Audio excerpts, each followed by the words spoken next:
For black people to become Christians, it was more for the advantage of white people than it was for the advantage of black people.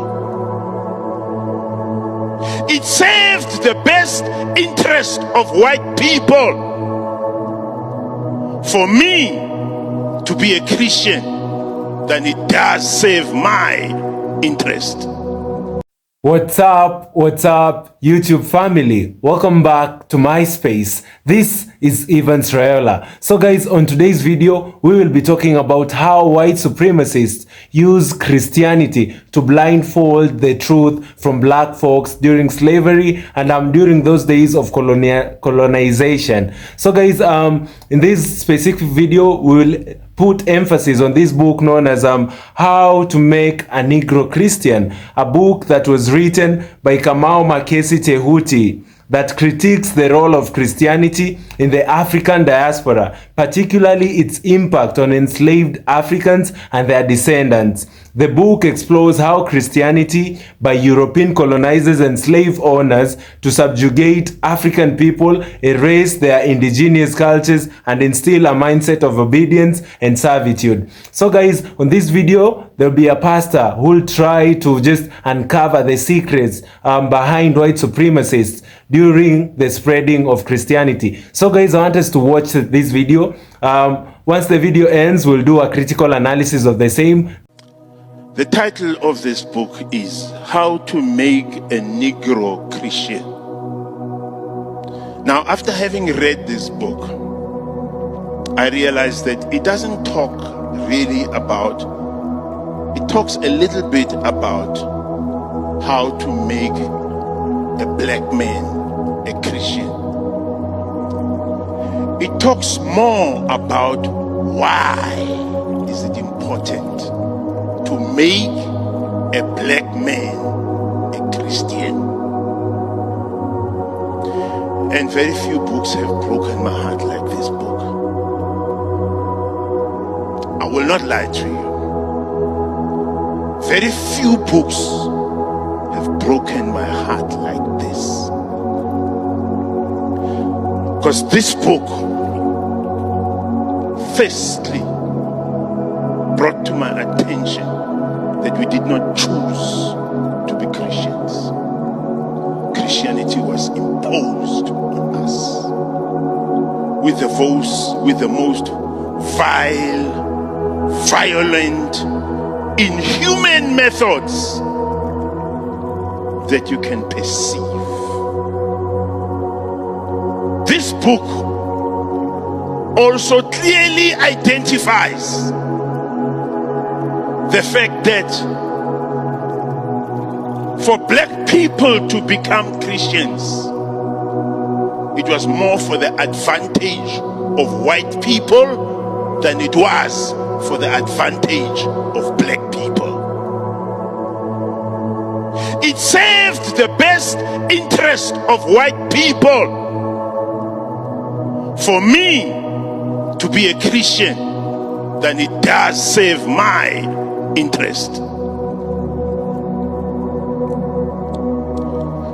Another point,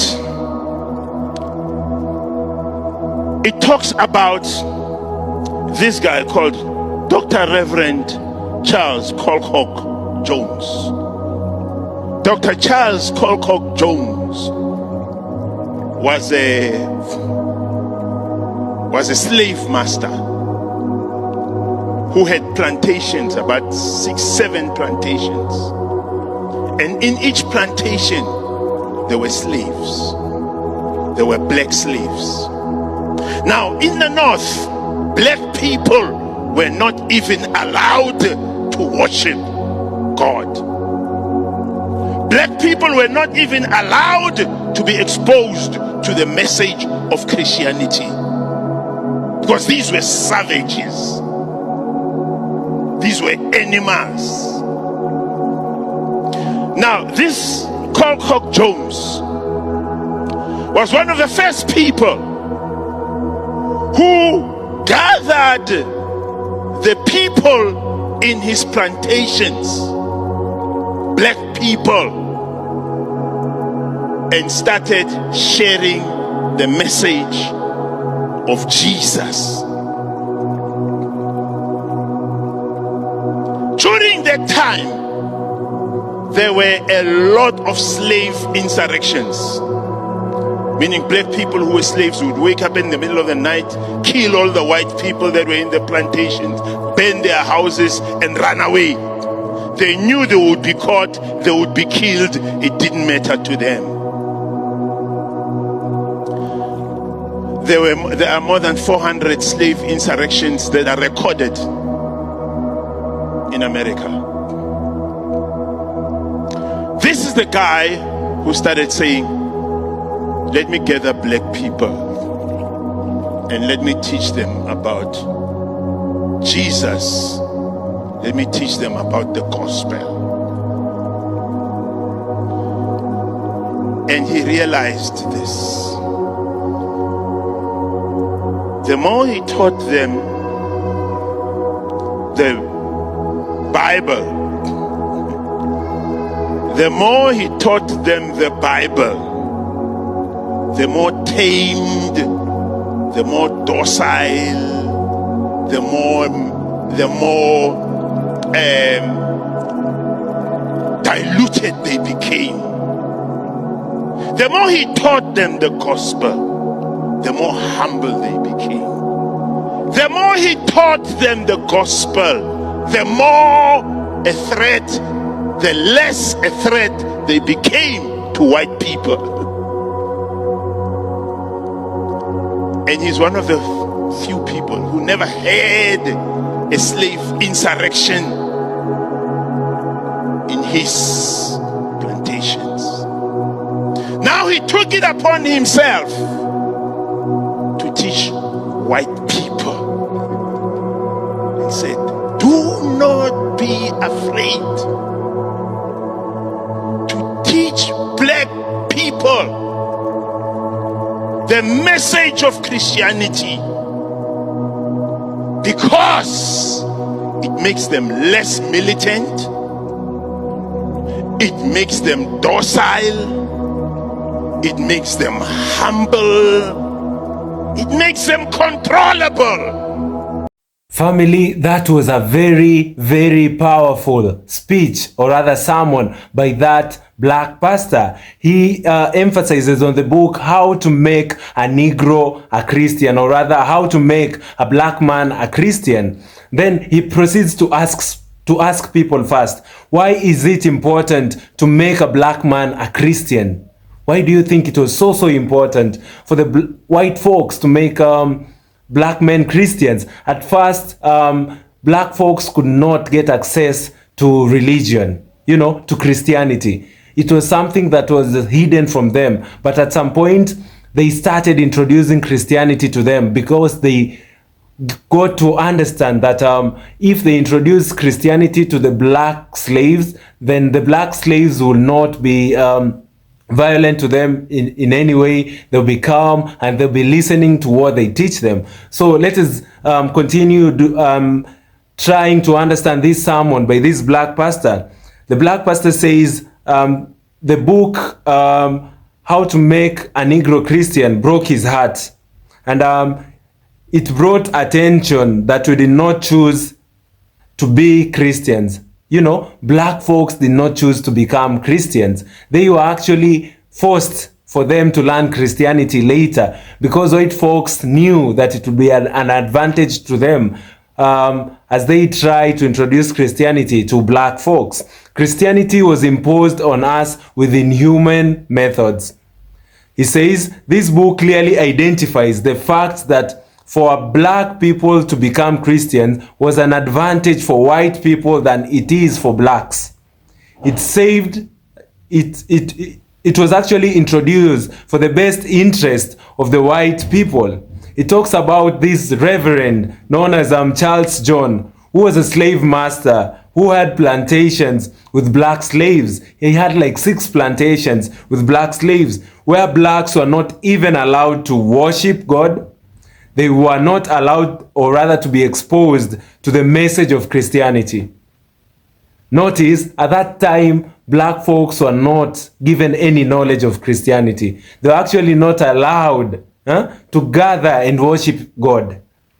Then later, he gathered the people in his plantation and started sharing the message of Jesus in a time when blacks started fighting against slavery.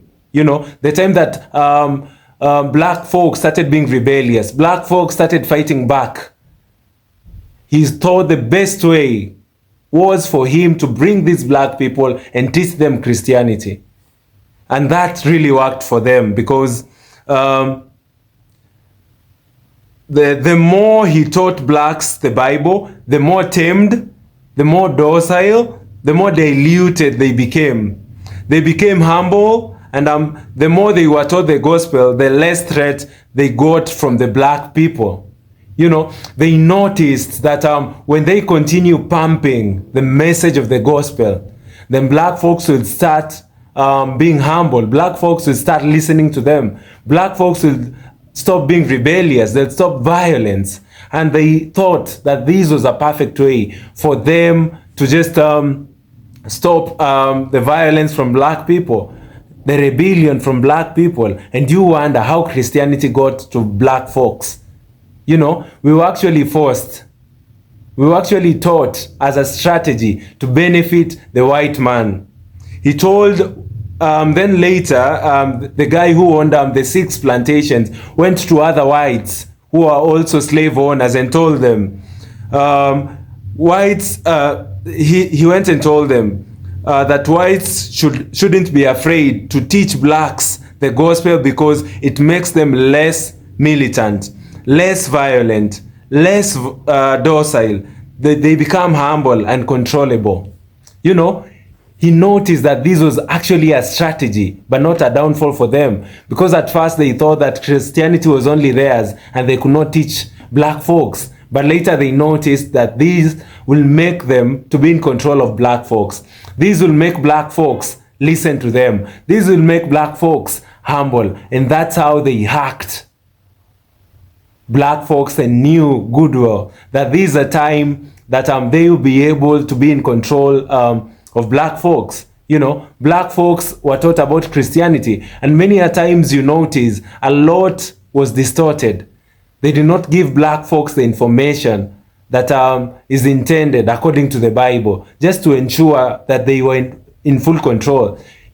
They'd easily brainwash them for them to be able to lure them into doing their works, for them to be able to lure them into slavery. You know, God's hunters, they could lie to them and tell them that God wanted them to do that. You know, that's how people have been doing it. Look at back in the history of colonization in Africa. Look at a place like Fort Jesus here in Kenya. I posted a video of Fort Jesus in one of my videos back then. You'll notice in the video of Fort Jesus, at some point we mentioned how the Portuguese took over, you know, from the people who were at Fort Jesus at first. They came and lied to black folks and told them that God had sent them to colonize black people. And black people accepted because they were brought the good word, the gospel, of which the Christianity, or rather the gospel, was used to brainwash black folks. Let's uncover this story deeper and deeper. Here is what I found out through my research according to the same issue. The book How to Make a Negro Christian has very, very many themes. And here is what I found out through my research. The key themes. Number 1 is religion as a tool of control. The central argument of the book is that Christianity was intentionally introduced to African slaves in Americas as a means to pacify them and encourage compliance with the system of slavery. Slave masters, colonizers, and missionaries presented Christianity in a way that emphasized submission to authority, suffering in silence, and looking forward to rewards in the afterlife, thereby discouraging rebellion or resistance. Just like I mentioned earlier, guys, you know, they knew what they were doing. They used Christianity as a tool to make black folks adhere to their instructions, to make black folks submit to authority, to make them suffer in silence, to make them look forward over rewards that they'd get way later after passing through the slavery. You're lied to that after the slavery, you'll get results. After the slavery, there are rewards.